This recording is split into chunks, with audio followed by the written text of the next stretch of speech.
Hello everyone, welcome on your YouTube channel of Lalbagh Girls Inter College, class 9. From today onwards, we will start with our first lecture, the fundamental unit of life. So we will start with our first topic, cell. The first chapter is the fundamental unit of life, in which we will learn about the cell. So what is cell? Cell is a cork-like structure, was first seen by Robert Hooke. So we can see that cell was discovered by Robert Hooke in 1665. In the next turn, Sheldon and Swan was given cell theory. In cell theory, every plant and animals are composed of cells. We can say that every plant and animals are made up of cells. So here later on, Leeuwenhoek or Virchow worked on the cell theory and he expanded this cell theory. So expanded view of this cell theory was given by Virchow, and he explained it that each cell arises from pre-existing cells. So we can say that cell is what? Cell is a fundamental, structural and fundamental unit of life, or we can say cell is the fundamental and structural unit of all living organisms. So in cell theory, we have to learn 2 points. 1. All living organisms are composed of cells and product of cells. 2. All cells arises from pre-existing cell. Next, type of cells. There are 2 types of cells are found in nature. One is a prokaryotic cell, second is eukaryotic cell. What is the major difference between these 2 cells? Lies prokaryotic cells are those cells that lack a membrane-bound nucleus. So, in case of eukaryotic cell have membrane-bound nuclei are called eukaryotic.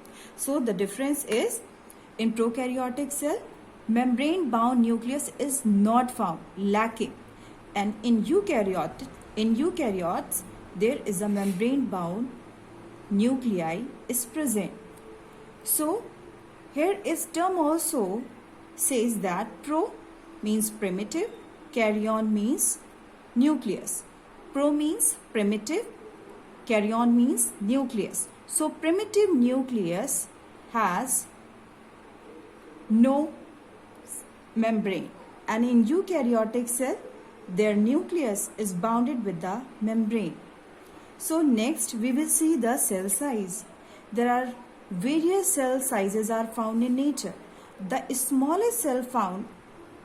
Now we come to the next point, that the cell size, which is only about 0.3 micrometer in length, which is your mycoplasma.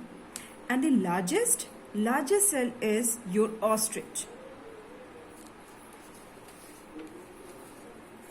Among multicellular organisms like human beings, so in humans, red blood cells are about 7 micrometer in diameter, and nerve cells are some of the longest cells. So we can say that in multicellular organism there are also cell variations are found. Red blood cells are about 7 micrometer in diameter. Nerve cells are some of the longest cells found in humans. So next we will start with the cell shape. So there are lots of shapes are found in nature.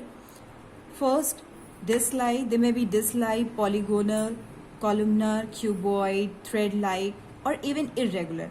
I'll show you some cell sizes. See, this red blood cells, round and biconcave. That means we can say this type is a disc-like.